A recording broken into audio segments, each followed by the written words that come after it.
प्रयागराज महाकुंभ आने के लिए सबसे पहले तो ये बेला कछार बस स्टेशन है, जहाँ पर बसें जो होती हैं अलग अलग प्रदेशों से जो आती हैं वो भी, और उत्तर प्रदेश के अलग अलग जिलों से जो आती हैं वो भी यहीं पर रोक दी जाती हैं।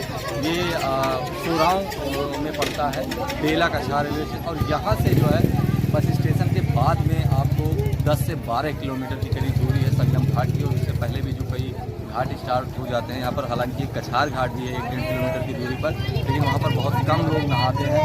अभी जब से भगदड़ और इन सब की चीज़ें सामने आई हैं तो थोड़े बहुत संख्या में वहाँ पर भी लोग जाते हैं। और यहाँ पर जो एक दिक्कत जो सबसे ज़्यादा सामना करना पड़ता है वो यहाँ से 10-12 किलोमीटर मान के चलिए कि 99% लोगों को पैदल ही जाना पड़ता है, क्योंकि जो ऑटो टेम्पो ये सब रहती हैं वो पूरा फुल रहती हैं। लोकल की जो यहाँ पर बसें चलती हुई हैं वो भी आपको जल्दी मिलती नहीं है, भरी रहती हैं, और बीच में कहीं पर रोकते भी नहीं हैं।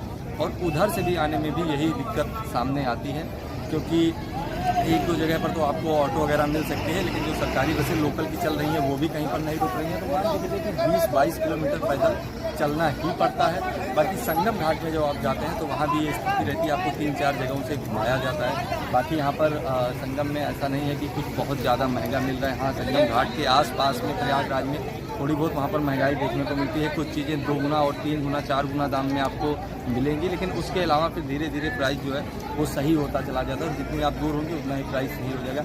बाकी ओवरऑल चीज़ें ठीक है, लेकिन यहाँ पर सबसे ज़्यादा जो श्रद्धालुओं को तकलीफ हो रही है वो पैदल चलने में हो रही है। यहाँ पर लोकल जो है वो व्यवस्था एक तरफ से मान के चलिए जीरो व्यवस्था है कहा जाए तो। हालांकि ऑटो है और ई रिक्शा चल रहा है और सरकारी बसें लोकल चल रही हैं, लेकिन वो सब मान के चलिए कोई भी उनका बेनिफिट नहीं हो रहा है। यहाँ पर मैक्सिमम लोग सब पैदल ही चल रहे हैं और पैदल चलने की वजह से परेशान है। सरकार को इस पर विशेष ध्यान देना चाहिए। और जाम की जो समस्या है उसे 2 से ढाई घंटे लग ही जाती है, चाहे सुल्तानपुर रोड से निकलना हो लखनऊ के लिए जाते हैं तब भी वहाँ पर 2-3 घंटे जाम में फंसते हैं। हालांकि वो तो जो आदमी बस में बैठता है अपना साधन में आता है तो झेल लेता है, लेकिन पैदल चलना इस धूप में बहुत सारी प्रॉब्लम हो रही है। बाकी दिव्य भव्य और ये ऐतिहासिक जो महाकुंभ 144 वर्षों बाद जो ये लगा हुआ है उसकी जो है भव्यता और दिव्यता को हमने भी जो है वो अनुभव किया है। बहुत ही सुखद रहा है, लेकिन एक ये समस्या ऐसी सामने आई है। आप भी अगर महाकुंभ प्रयागराज में आ रहे हैं तो इस चीज़ का विशेष ध्यान रखिए, छोटे बच्चों को लाने से थोड़ा सा बचें, और बाकी बहुत बुजुर्ग भी हैं घर में तो उनको भी लाने से थोड़ा बचें। और खुद भी आना चाह रहे हैं तो मान के चलिए कि अच्छी खासी दूरी आपको पैदल चलनी पड़ेगी। नमस्कार।